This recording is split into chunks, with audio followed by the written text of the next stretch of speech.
Hello, this is Brian Block, Managing Broker with RE/MAX Allegiance.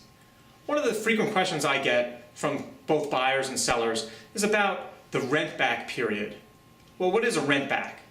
Well, oftentimes somebody buying or somebody selling, there's time periods involved in the purchase to make things work out right in terms of when the buyer can move into the house and when the seller is going to be able to vacate their property.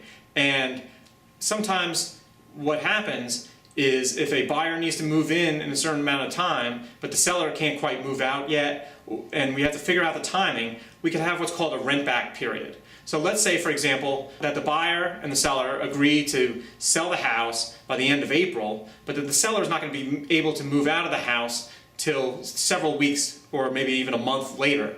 What you can have in the contract is what's called a rent back or a post-occupancy agreement, where even though the new owners own the home, the previous owner will now rent back the property from the new buyers at the new mortgage rate that the buyers are going to be owing on their mortgage and that they're going to be paying, and have that pro rata. It will allow the sellers extra time to move out of the house, even though they no longer own the property. And this is a way to coordinate timing, especially if those sellers are moving into a new property and not going to be able to settle on it yet, or if they're having a house built that's not quite ready yet.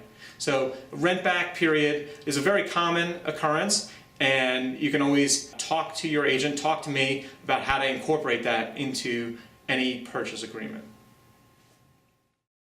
For more information about buying or selling a home in Northern Virginia or Washington, D.C., please contact me at 703-626-0715 or visit my website at brianblock.com.